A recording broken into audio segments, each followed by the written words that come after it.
ओम श्री परमात्मने नमः। ओम श्री गुरुभ्यो नमः। ओम श्री ऋषिभ्यो नमः। ओम असतो मा सद्गमय तमसो मा ज्योतिर्गमय मृत्योर्मामृतंगमय। ओम शांति शांति शांति। सर्वेभ्यो नमः। देववाणी संस्कृतम ट्रस्ट हरिद्वारम द्वारा संचालित देववाणी संस्कृतम यूट्यूब चैनल में आप सभी संस्कृत प्रेमियों का हार्दिक अभिनंदन है। मित्रों, आज हम रचनानुवाद कॉमेडी की लाइव कक्षा संख्या 178 178 को पढ़ने जा रहे हैं। हमारा निबंध का प्रकरण चल रहा है। निबंधों को पढ़ रहे हैं डॉक्टर कपिल देव द्विवेदी जी द्वारा रचनानुवाद कॉमेडी पुस्तक में जो निबंध दिए गए हैं संस्कृत के, उनको मैं आपको पढ़ा रहा हूं, हिंदी समझा रहा हूं। आइएगा मित्रों, आज हम एक निबंध को पढ़ते हैं। और मित्रों, ये जो सीरीज चल रही है वो 1 करोड़ संस्कृत के प्रकांड विद्वान और विदुषियों को तैयार करने के लिए चल रही है। और मित्रों, हमारा जो लक्ष्य है वह प्रथम लक्ष्य है कि हम इस YouTube चैनल के माध्यम से 1 करोड़ लोगों को निःशुल्क ऑनलाइन शुद्ध संस्कृत संभाषण एवं लेखन सिखाना, इसके लिए हम कार्य कर रहे हैं। आपसे निवेदन करते हैं कि आप इस देववाणी संस्कृतम YouTube चैनल पर इसको सब्सक्राइब करके आप आज से ही संस्कृत भाषा को सीखना आरंभ करें। आपको कौन सी कक्षा पढ़नी है, आपको यदि समझ में नहीं आता है तो हम आपके सहयोग के लिए तैयार हैं। आप हमें इस व्हाट्सएप नंबर पर लिख करके भेजिएगा, गुरुजी हमें किस प्रकार की संस्कृत सीखनी है। आप यदि एक बिगिनर हैं, आप आरंभ से सीखने वाले हैं, तो हम आरंभ से सीखने वाली कक्षाओं का लिंक आपको प्रेषित कर देते हैं। यदि आप सेकंड लेवल की सीखना चाहते हैं तो हम आपको सेकंड लेवल की सीरीज को शेयर कर देते हैं। आपसे कोई भी नाम पता नहीं पूछा जाता है। केवल और केवल आप यदि संस्कृत सीखने के जिज्ञासु हैं तो हम आपको संस्कृत सिखाने का कार्य कर रहे हैं। आपसे कोई भी हम आइडेंटिटी कार्ड नहीं मांगते हैं, कोई भी आपसे पहचान पत्र नहीं मांगते हैं। हमें केवल आपको संस्कृत भाषा सिखाना है। हम किसी को कुछ नहीं पूछते हैं कि आप कौन हैं।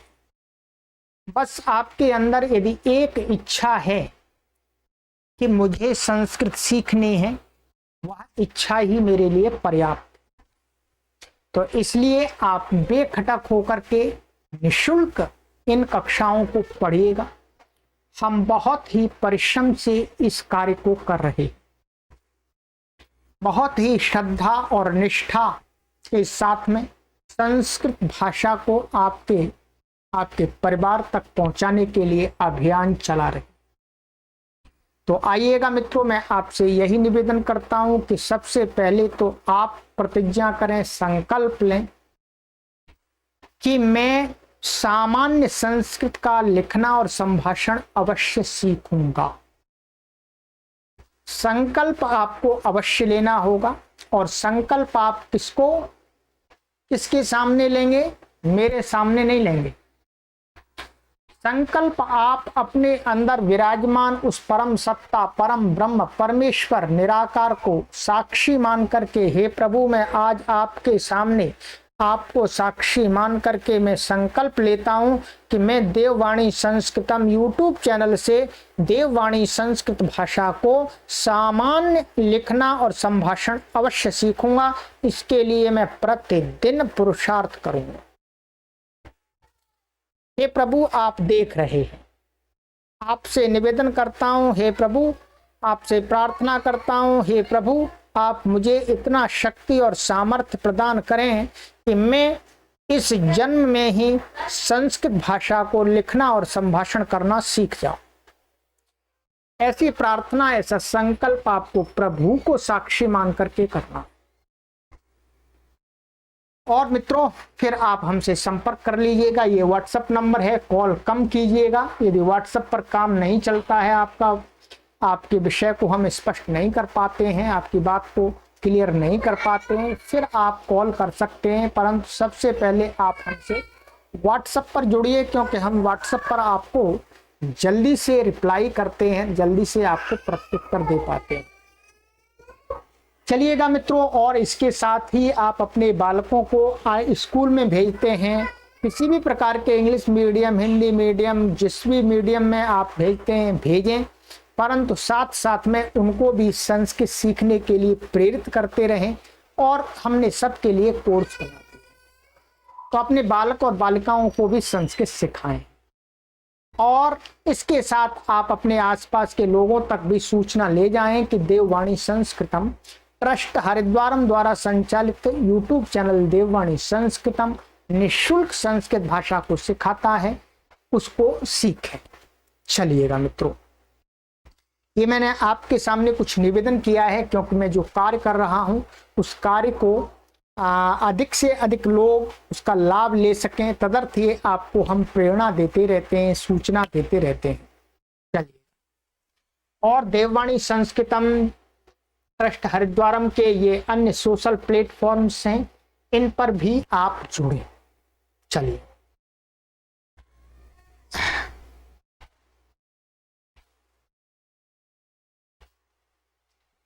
गत कक्षा में मैंने आपको एक निबंध पढ़ाया था मित्रों, संस्कृत भाषाया महत्व, संस्कृत भाषा का महत्व, संस्कृत भाषा का क्या लाभ है, क्यों पढ़नी चाहिए, ये काफी बातें हमने विचार की लेख के माध्यम से। आज का जो लेख है 12वां लेख है, ठीक है। इसके अंदर 25 लेख हैं, 12 लेख 12वां पढ़ रहे हैं, 13 और बाकी, वो भी कंप्लीट हो जाएंगे। आर्याणाम संस्कृति, आर्याणाम संस्कृति, आर्य संस्कृति अर्थात आर्यों की संस्कृति। सबकी अपनी संस्कृति होती है, कई प्रकार की संस्कृति होती है, परंतु एक आर्य लोगों की संस्कृति क्या है, इसको इसमें विचार किया जाएगा। आर्य संस्कृति, आर्य लोगों की, आर्य अर्थात इस भारत भूमि पर, ध्यान दीजिएगा, भारत भूमि पर उत्पन्न होने वाले सभी लोग वास्तव में आर्य कहलाते हैं। परंतु आर्य भारत भूमि से बाहर भी आर्य हैं। आर्य का अर्थ होता है श्रेष्ठ। तो श्रेष्ठ लोगों की संस्कृति हम कहें तो अच्छा, ठीक है, कि श्रेष्ठ लोगों की संस्कृति कैसी थी और कैसी आज हम उससे लाभ ले सकते हैं, कैसे, आइएगा। सबसे पहले मित्रों नंबर 1 प्रस्तावना है, नंबर 2 आर्य संस्कृति विशेषता, आर्य संस्कृति की विशेषताएं, तदुपयोगिता और उसकी उपयोगिता, महत्वम च और उसका महत्व आर्य संस्कृति का।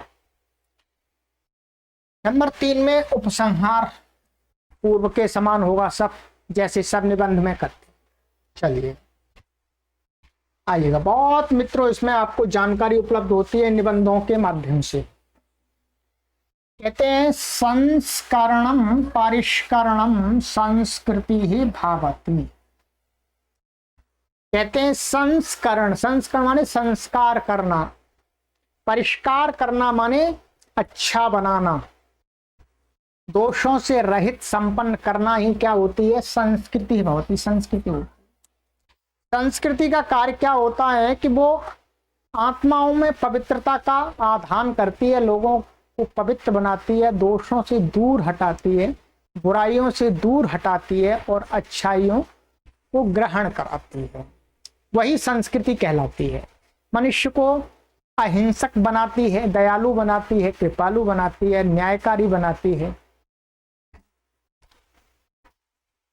और परोपकारी बनाती है, उसको संस्कृति कहते हैं, उस विचारधारा को कहते हैं। आइएगा, सा संस्कृति ही कथ्यते या दुर्गुणान दुर्व्यसनानि पापानि पाप भावनाश्च हृदयेभ्यो निस्सार्य हृदयानि निष्पापानि निर्मलानि सत्वभावोपेतानि च करोति। कहते हैं, वही बात आई, डॉक्टर कपिल देव महाराज जी कह रहे हैं कि सा संस्कृति ही कथ्यते, वह संस्कृति कही जाती है, वह ही संस्कृति कही जाती है जो दुर्गुणान, दुर्गुण, दुर्व्यसन, पाप और पाप की भावनाएं हृदय से हृदयों से निस्सारी माने निकाल करके, हृदयों को निष्पाप माने पाप रहित, निर्मल पवित्र, सत्व और सत्व भावोपेतानी, सत्व माने सात्विक भावों से युक्त, करोति माने करती है। अब ध्यान दीजिएगा, अब आप कह सकते हैं संस्कृति और अपसंस्कृति। जो संस्कृति होती है वो तो ये कार्य करती है, और जो अपसंस्कृतियां होती हैं, क्या अपसंस्कृतियां होती हैं, वो इसके विपरीत कार्य करती हैं। वो व्यक्तियों के अंदर, मनुष्यों के अंदर दोषों को भरती हैं, एक दूसरे के प्रति ईर्ष्या का भाव उत्पन्न करती हैं, लोगों को आपस में विवाद कराती हैं, लोगों को हिंसक बनाती हैं, लोगों की आत्माओं को कलुषित करती हैं। इस प्रकार की जो विचारधारा होती है उसको क्या बोलते हैं, अपसंस्कृति। और ये संस्कृति है, जो वैदिक संस्कृति है वो ये कार्य करती है। और विदेशों से आई हुई कुछ संस्कृतियां हैं, वो संस्कृतियां नहीं है, वो अपसंस्कृतियां हैं। वो हिंसक माने हिंसकता को फैलाती हैं, हिंसा को फैलाती हैं, लोगों में विवाद कराती हैं, इत्यादि इत्यादि बातें। प्राचीनानाम आर्याणाम संस्कृतेः एता एव विशेषताः सन्ति। कहते हैं कि प्राचीनानाम आर्याणाम, प्राचीन आर्यों की संस्कृति का की एता यानी ये विशेषता सन्ति, ये ही विशेषताएं थी। प्राचीन जो आर्य लोग थे उनकी यही विशेषता थी उनकी संस्कृति की, कि लोगों को दुर्गुण, दुर्व्यसन, पाप है और पाप भावना, इनसे दूर रखती थी संस्कृति वो। ठीक है, आर्यों की जो संस्कृति, तो ये विशेषताएं थी। तेषां संस्कृति मनुष्यान् सर्वविध पापेभ्यो निवारयति, तान् सन्मार्गम् उपनयति, तेषां हृदयेषु सत्यस्य अहिंसायाः धर्मस्य दयायाः परोपकारस्य धैर्यस्य त्यागस्य शीलस्य सहानुभूतेः दानादि गुणानां च स्थापनां करोति। बहुत सुंदर कहा मित्रों। कहते हैं तेषां संस्कृति, तेषां मीन्स आर्याणाम, आर्यों की, उन आर्यों की संस्कृति माने जो संस्कृति माने विचारधारा। ठीक है, मनुष्यों को सर्वविध पापेभ्यो, सभी प्रकार के पापों से, निवारयति माने दूर करती है, तान सन्मार्गम उपनयति, और उन मनुष्यों को सन्मार्ग पर ले जाती है। चलो भाई सत्य बोलो, चलो भाई अहिंसा का पालन करो, चलो भाई योग का पालन करो, यम का पालन करो, नियम का पालन करो, ब्रह्मचर्य का पालन करो, है कृपालु बनो, परोपकारी बनो, दयालु बनो, न्यायकारी बनो। इस प्रकार को क्या है, इस प्रकार की क्या करती है, उनको तेषाम हृदय, लोगों के, उन लोगों के हृदय में सत्य की, अहिंसा की, धर्म की, दया की, परोपकार की, धैर्य की, त्याग की, शील की, शील माने अच्छा स्वभाव, सहानुभूति की और दानादि जो गुण हैं उनकी स्थापना करती है, अर्थात उनको अंदर मनुष्य के लाती है। आर्यों की संस्कृति से मनुष्य कैसा बनता है? मनुष्य बनता है सत्यवादी बनता है, अहिंसावादी बनता है, धार्मिक बनता है, दयालु बनता है, परोपकारी बनता है, धैर्यवान बनता है, त्यागी बनता है और गुण संपन्न बनता है, सहानुभूति करने वाला बनता है, लोगों के प्रति सहानुभूति रखने वाला बनता है और दानादि गुणों से युक्त बनता है, दानी बनता है। ये सारे कार्य कौन करती है? बोलो, आर्यों की संस्कृति। चलिए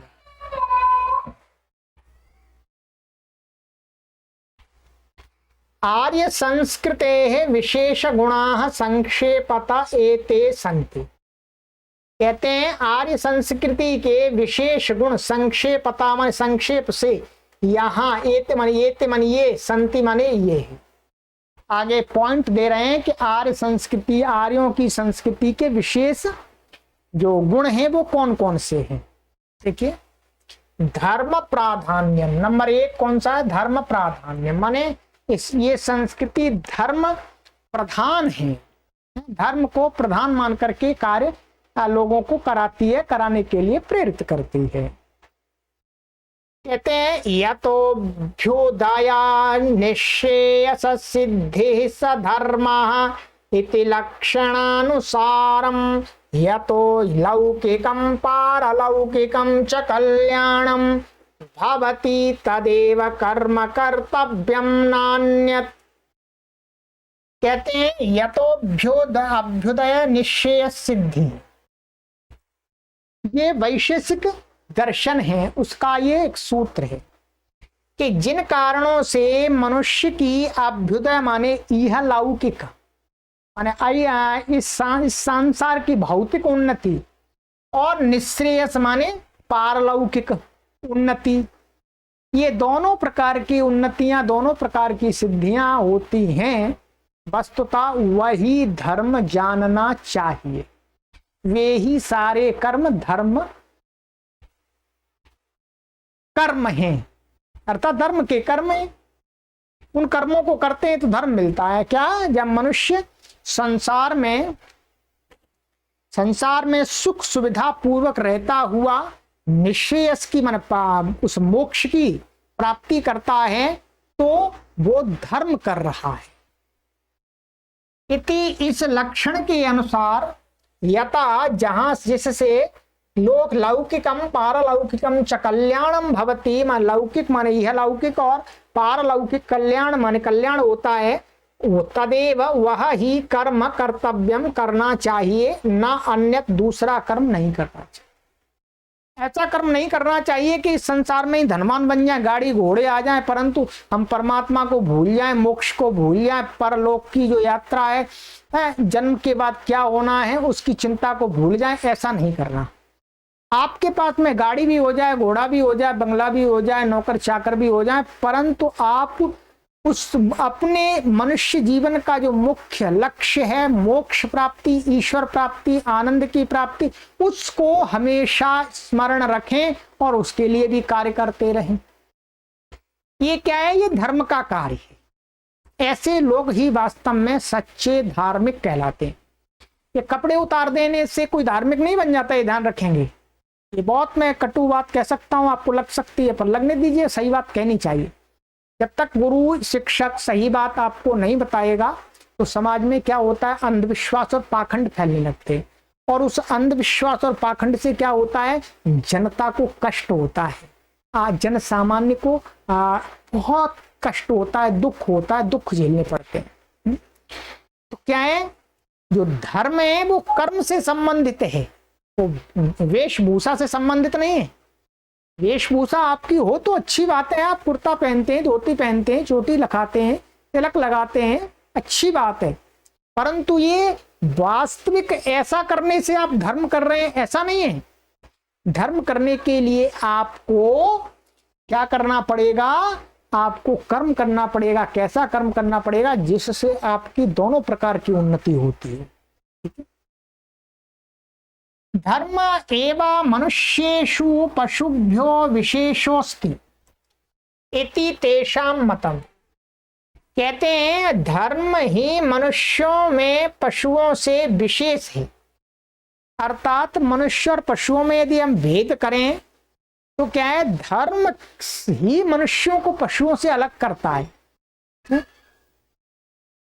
इति ऐसा तेषाम मतम माने उन आर्यों का मत है, आर्यों का कहना है। आर्यों का अर्थात मैंने बताया आर्यों का वही है, प्राचीन काल में भगवान श्री राम जी आर्य थे, भगवान श्री कृष्ण जी आर्य थे। ठीक है, ये सब आर्य लोग थे, और हनुमान जी आर्य थे, ये सारे लोग आर्य तो थे।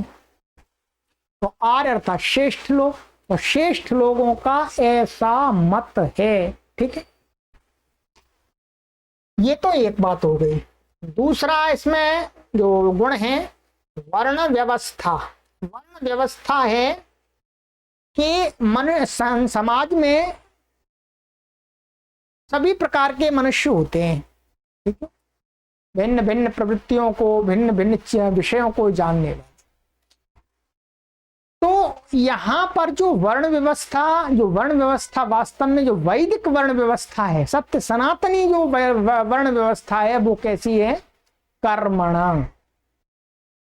कर्म के द्वारा ही वर्णों का निर्धारण होता है कि ये क्षत्रिय है, ये ब्राह्मण है, ये वैश्य है और ये शूद्र है। 4 प्रकार के वर्ण बनाए गए हैं, वो बता रहे हैं कि ब्राह्मण, क्षत्रिय, वैश्य और शूद्र। इनमें कोई भी वर्ण बड़ा छोटा नहीं है, सभी का अपना महत्व है, सभी सम्मान के पात्र हैं, सभी सम्मान के पात्र हैं।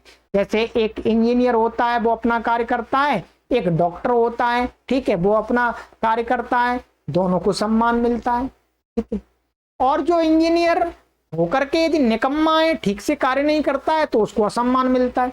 कोई डॉक्टर है, वो डॉक्टर होकर के बन करके ठीक से चिकित्सा नहीं करता है, तो वो निकम्मा है, उसको लोग निंदा करते हैं, उसका असम्मान कर, उसका अपमान करते हैं, गाली भी देते हैं।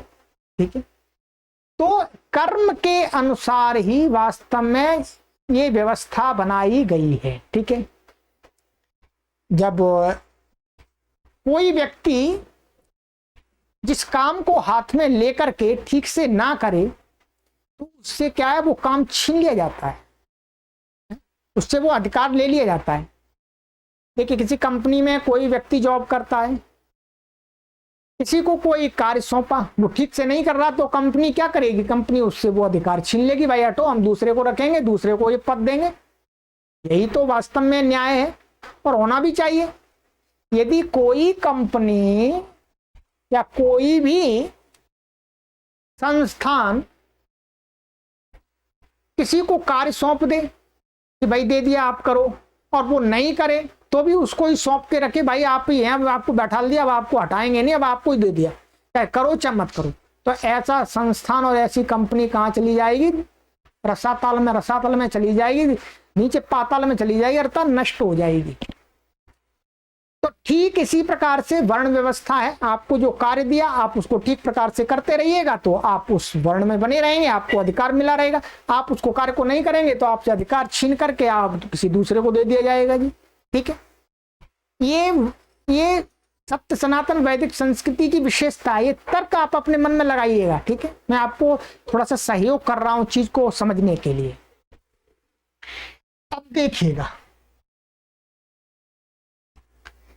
कहते हैं वर्ण व्यवस्था, ब्राह्मण क्षत्रिय वैश्य शूद्राः चत्वारो वर्णाः सन्ति। ब्राह्मण क्षत्रिय वैश्य और शूद्र 4 वर्ण हैं, माने 4 विभाग कर दिए। वर्ण का अर्थ विभाग है, ठीक है। ते स्वम स्वम कर्म कुर्यु, वे सभी अपना अपना कर्म करें जो जिस वर्ण में है, अर्थात जिसको जो उपाधि दी गई, भाई आप ये कार्य करो, आप ब्राह्मण का कार्य कीजिएगा, आप क्षत्रिय का कार्य कीजिएगा, आप ये कीजिएगा, आपकी यही योग्यता है, ठीक है। योग्यता के आधार पर निर्धारण है, तो उनको वो कार्य करना चाहिए, अपना अपना कार्य करना चाहिए, ठीक है। वर्ण व्यवस्था गुण कर्मानुसारम आसीत न तो जन्म मात्रेण। देखिएगा क्या कहा, तो वर्ण व्यवस्था है वो गुण और कर्म, आपके गुण उस वर्ण के लायक हैं, आपके कर्म उस वर्ण के लायक हैं, ठीक है। ऐसी व्यवस्था थी, न कि न तो जन्म मात्रेण, जन्म से नहीं कि भाई मैं ब्राह्मण हूं, मैं ब्राह्मण का काम कर रहा हूं, परंतु मेरा पुत्र है वो जानता ही नहीं कुछ ब्राह्मण के काम करना, ना वो संस्कृत पढ़ता है, ना वेद को पढ़ता है, ना किसी को कुछ पढ़ाता है, ठीक है, और वो कुछ अलग ही करता है, तो वो ब्राह्मण कैसे हो जाएगा? उससे काम कौन कराएगा ब्राह्मण का? तो जन्म के अनुसार नहीं कि मैं हूं ब्राह्मण तो मेरा बेटा भी ब्राह्मण, ऐसी व्यवस्था नहीं, ठीक है। तो ऐसी व्यवस्था हमारी जो आर्यों की संस्कृति थी उसमें कैसे जन्म के अनुसार नहीं थी कि आपने ब्राह्मण पिता के घर में जन्म ले लिया तो आप भी ब्राह्मण बन गए, ऐसा नहीं। ये तो एक पदवी है, ये तो जैसे जॉब की पदवी होती है वो पदवी है, ठीक है। ये समाज को व्यवस्थित रखने के लिए विभाग किए जाते हैं।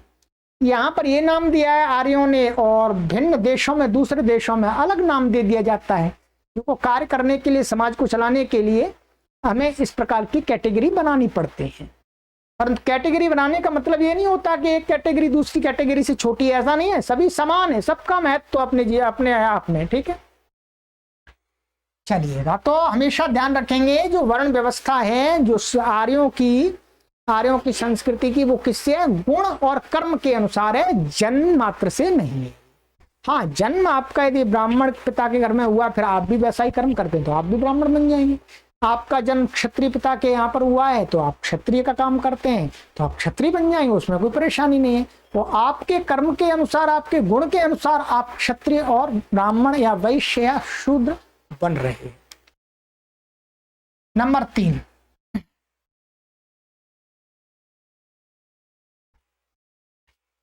आश्रम व्यवस्था। एक आश्रम व्यवस्था और है वैदिक, सत्य सनातन वैदिक संस्कृति में। ब्रह्मचर्य गृहस्था वानप्रस्थ संन्यासाः चत्वारः आश्रमाः सन्ति ते सर्वैरपि पालनीयाः। कहते हैं कि ब्रह्मचर्य, गृहस्थ और वानप्रस्थ और संन्यास, 4 आश्रम हैं आर्यों की संस्कृति। ते सर्वैरपि पालनीय, सभी मनुष्यों के द्वारा पालन करना चाहिए, ध्यान रखेंगे, ठीक है। देखिए, ब्रह्म, ये मनुष्य की आयु को लमसम माने सामान्यतः 100 वर्ष रखा गया। वेद कहते हैं कि 100 वर्ष तक मनुष्य जिए, ऐसी प्रार्थना करे।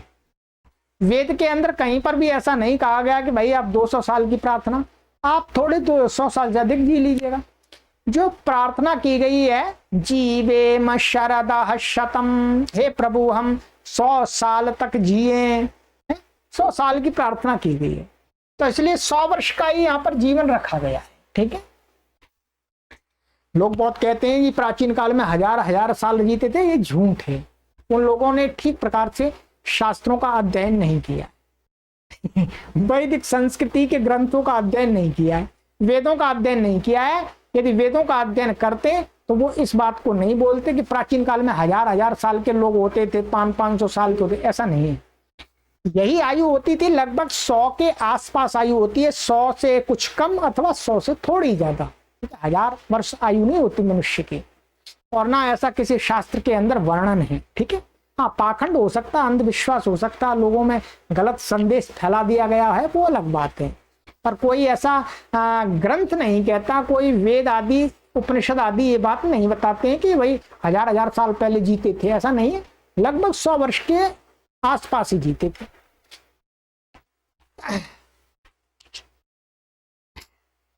तो कहते हैं 100 वर्ष की आयु में 4 आश्रम रखे। ठीक है, ये मैं नहीं कह रहा, ये ग्रंथों में आपको मिलेगा। उसमें क्या किया, 25 वर्ष ब्रह्मचर्य के लिए रखती है। ब्रह्मचर्य का मतलब है जब आप पढ़ाई लिखाई करता है बालक, शुरू में 25 साल तक तैयार होता है, 25 साल के बाद विवाह करना चाहिए। ठीक है, वैदिक व्यवस्था यही कहती है 25 साल के बाद विवाह करना चाहिए। 100 साल में 25 साल तो ब्रह्मचर्य आश्रम के लिए मनुष्य को बितानी चाहिए, उसमें विद्या का अध्ययन करना चाहिए, है अपने को बलवान बनाना चाहिए, मेहनत करनी चाहिए। ठीक है, अनुभव लेना चाहिए। फिर गृहस्थाश्रम अर्थात 25 वर्ष के बाद में फिर विवाह करना चाहिए। क्या करना चाहिए, विवाह करके 25 वर्ष माने 50 वर्ष की आयु तक वो गृहस्थाश्रम में रहे, अर्थात मैरिड लाइफ में। पैसे कमाए, बच्चों को पैदा करे, उनको बड़ा करे और उनका विवाह भी कर दे। जो 25 साल में विवाह होगा तो फिर 25 का 50 मतलब 55 साल हो जाएंगे। ठीक है, 50 ऐसा फिक्स नहीं है, 50-55 भी हो सकते हैं, 60 भी हो सकते हैं। ये दूसरा आश्रम क्या होता है, गृहस्थाश्रम। तीसरा होता है वानप्रस्थाश्रम, अर्थात जब मनुष्य गृहस्थ में जाकर के उसके बालक बच्चे बड़े हो जाएं और उनका भी विवाह आदि हो जाए, उनका भी सेटिंग हो जाए, अर्थात जॉब आदि लग जाए, तो फिर उसको क्या करना चाहिए, व्यक्ति को वानप्रस्थाश्रम की तरफ प्रवेश करना चाहिए, अर्थात वन की तरफ। तो अभी तो वन नहीं है, जंगल नहीं है, तो तात्पर्य है कि मन में घर के प्रति, घर के लोगों के प्रति मोह कम करना आरंभ कर देना चाहिए। और लगभग कहते हैं कि 25 वर्ष ही वानप्रस्थ आश्रम में रहे, 75 साल तक, लगभग 75, 76, 77। ठीक है, उसके बाद में फिर क्या है, एकदम वीतराग बन जाना चाहिए, सन्यासी बनना चाहिए। फिर संपूर्ण संसार के लोगों को समान दृष्टि से देखने वाला बनना चाहिए और परोपकार के लिए कार्य करता रहे। तो ये 4 आश्रम प्रत्येक मनुष्य को करने चाहिए। यदि सारे लोग ऐसा करने लगेंगे तो ये संसार कितना श्रेष्ठ बन जाएगा, स्वर्ग बन जाएगा। ठीक, अभी तो लोग घर में बैठे रहते हैं, वहीं लड़ते झगड़ते रहते हैं, मरते रहते हैं। ठीक है, ये व्यवस्था बढ़िया है भाई, 50 साल के बाद घर से थोड़ा बाहर निकलो जी, घर में शांति रहने दो। फिर और 75 साल हो जाए तो बिल्कुल छोड़ दो और लोगों को उपदेश दो, अच्छी अच्छी बातें बताओ। ठीक है, समाज में चलिएगा। तो ये तई ही माने ये सारे आश्रम सभी लोगों के द्वारा पालनीय माने पालन करने चाहिए, उनको अपनाना चाहिए। कहते हैं चौथा कर्मवाद। कर्मवाद मनुष्य स्वकर्मानुसारम फलम प्राप्नोति, पुण्य कर्मणा पुण्यम पाप कर्मणा च पापम। कहते हैं कि मनुष्य है वो अपने कर्म के अनुसार फल को प्राप्त करता है जी। पुण्य कर्म के द्वारा पुण्य कर्म को, पुण्य फल को, और पुण्य और पाप कर्म के द्वारा पाप फल को प्राप्त करता है। दूसरे का फल मुझे नहीं मिलेगा, दूसरे के कर्म का, अच्छे बुरे कर्म का मुझे फल नहीं मिलेगा। ठीक है, तो बहुत सारे लोग कहते हैं कि जी हम ले लेंगे उसका फल है। बहुत सारे लोग ऐसे पूजा जप भी करते हैं वो गलत है सब। अवश्यमेव भोक्तव्यम कृतम कर्म शुभाशुभम, ये कहीं का वाक्य है, माने ये महाभारत का है। अवश्यमेव भोक्तव्यम कृतम कर्म शुभाशुभम, माने मनुष्य को अपने द्वारा अवश्य ही अपना जो कर्म है उसको भोगना पड़ता है, किया हुआ, चाहे कर्म शुभ हो चाहे अशुभ हो। माने पाप कर्म है तो पाप को भी भोगना पड़ेगा, और पुण्य है कर्म है तो पुण्य का भी फल उसी को मिलेगा, बच नहीं सकता। पुण्यो वै पुण्येन कर्मणा भवति, पापः पापे नैवेति, ये बृहदारण्यक का है। ठीक है, कहते हैं पुण्येन कर्मणा पुण्य भवति, पुण्य कर्म के द्वारा पुण्य होता है, पुण्य फल मिलता है। और पापा पापे नैवेति, और पाप कर्म के द्वारा पाप फल मिलता है मनुष्य को, ये उपनिषद कहता है। इसमें झूठ नहीं है, 100% सही बात है। आइएगा 5वां जो पॉइंट है मित्रों, बहुत विशेष पॉइंट है, आइएगा बात करते हैं। हमको भी आनंद आता है इन बातों पर चर्चा करने से मित्रों। 5वां पॉइंट है पुनर्जन्मवाद, अर्थात इस शरीर को छोड़ने के बाद अगला जन्म होता है। शरीर मरता है, आत्मा नहीं मरती है, इसी को बोलते हैं पुनर्जन्मवाद।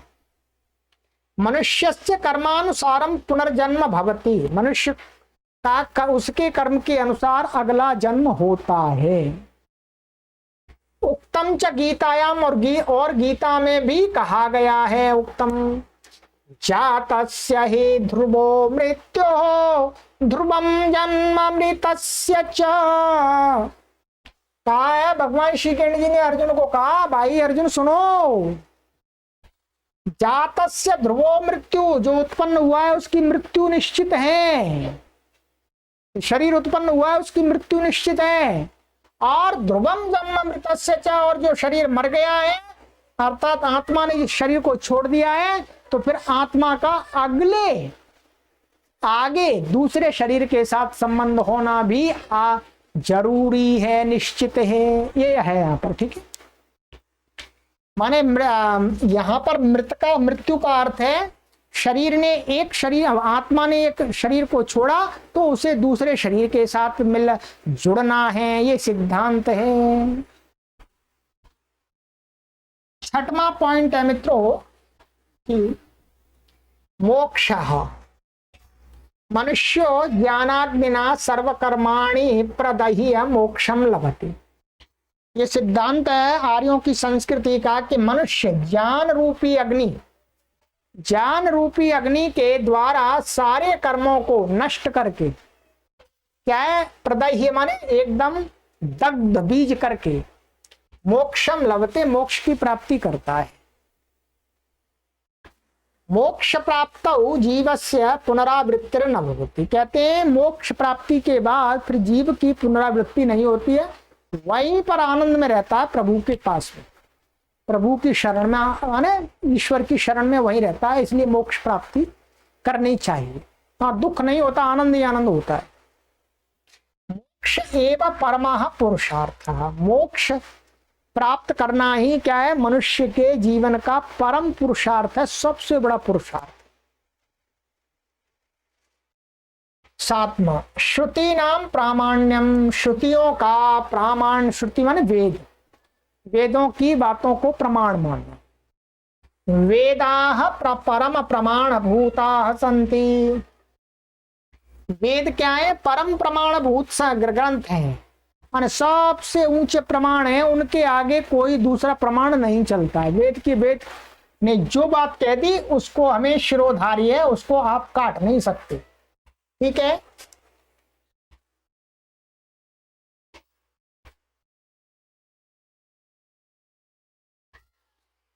वेदोक्त मार्गेण सदा प्रवर्तितव्यम, वेद में बताए गए मार्ग पर सब लोगों को चलना चाहिए, व्यवहार में लाना चाहिए। आठवां पॉइंट है यज्ञस्य महत्वम, यज्ञ की महत्ता, ये आर्यों की संस्कृति का ये भी मुख्य पाठ है। सर्वैर मनुष्यैः पंच यज्ञा अवश्यम कार्याः, सभी मनुष्यों के द्वारा जो पंच यज्ञ हैं, ठीक है, पंच यज्ञ हैं, ब्रह्म यज्ञ, दैव यज्ञ, बलि वैश्वदेव यज्ञ, अतिथि यज्ञ, ठीक है, ये यज्ञ हैं, तो इन यज्ञों को अवश्य करना चाहिए। नंबर 9, अध्यात्म प्रवृत्ति ही, और अध्यात्म ने आत्मा की, परमात्मा में प्रवृत्ति करना।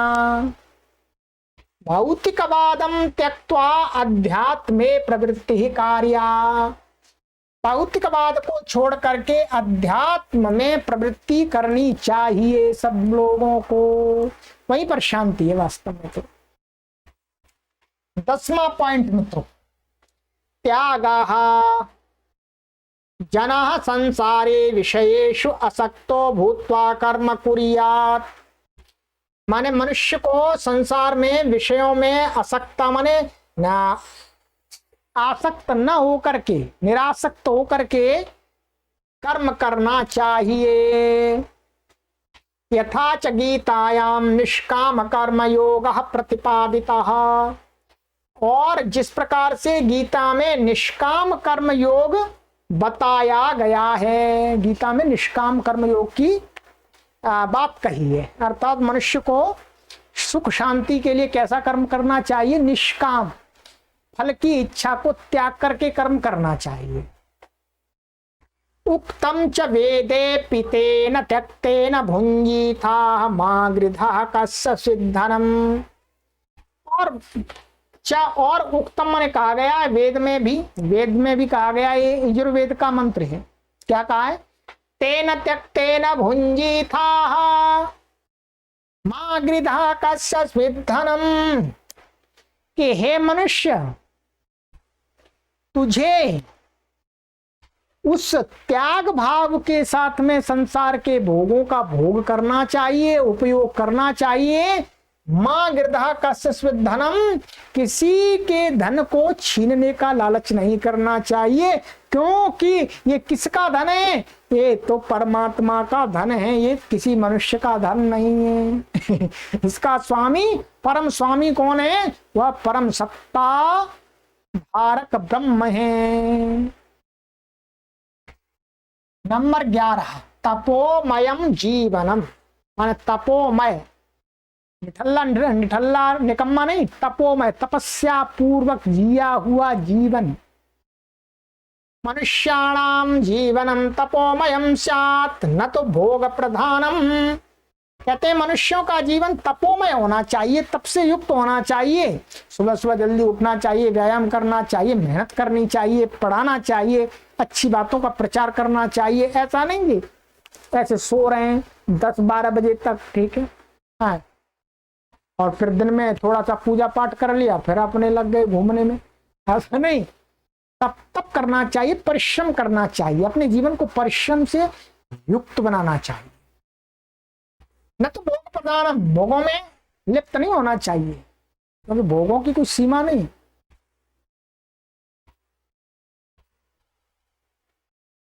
बारह, तपोवनानाम महत्वम। वारियों की संस्कृति में तपोवन, तपोवन का अर्थ है जहां जिन वनों में मनुष्य जाकर के तप करते थे। अब तो तपोवन नहीं है, पर प्राचीन काल में थे। मनुष्यो ब्रह्मचर्य वानप्रस्थ संन्यासाश्रमा काले तपोवनम सेवेत। का मनुष्य को ब्रह्मचर्य काल में, वानप्रस्थ के समय में और संन्यास आश्रम के समय में तपोवन में रहना चाहिए, माने एकांत में रहना चाहिए, ठीक है। तपोवन का सेवित मान सेवन करे। 13वां पॉइंट, बहुत सारे पॉइंट दिए। मातृ पितृ गुरु भक्ति ही, माने माता पिता और गुरु के प्रति भक्ति अर्थात उनकी सेवा करना, ये भी आर्यों की संस्कृति का भाग है।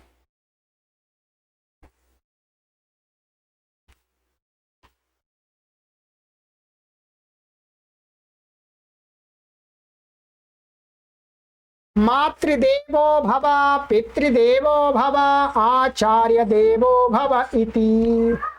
कहते हैं मातृदेवो भव, मातृदेवो भव का अर्थ है माता को देव मानने वाले हो। यह आदेश दिया जा रहा है उपनिषद में। पितृदेवो भव, पिता को देव मानने वाले बनो। आचार्य देवो भव, आचार्य को देव मानने वाले बनो हो। इति, ये क्या है? मातृ पितृ और गुरु भक्ति बताई गई है आर्यों की संस्कृति में। 14वां पॉइंट मित्रों, सत्यनिष्ठता, सत्य में निष्ठा। सत्यमेव ग्राह्यम ना सत्यम। कहते हैं सत्य ही ग्रहण करना चाहिए, असत्य को नहीं मित्रों। सत्य का ही ग्रहण करना चाहिए, झूठ का नहीं। झूठ को ग्रहण करने में बहुत बड़ी हानि है और अंत में ऐसा परिणाम होता है कि मनुष्य रोता रोता मरता है। और सत्य के ग्रहण में ऐसा लाभ है कि व्यक्ति मृत्यु के समय भी हंसता हुआ मरता है। ठीक है, अब देख लो आपको रोते रोते मरना है या हंसते हंसते मरना है। हंसते हंसते मरना है तो सत्य को ग्रहण कर लो, और रोते रोते पीट पीट हाय हाय दैया करके पीट पीट करके सिर मरना है तो असत्य को धारण कर लो। ये आपके ऊपर है। आर्यों की संस्कृति यही कहती है कि हंसते हंसते मरना चाहिए, इसलिए सत्य को धारण करना चाहिए।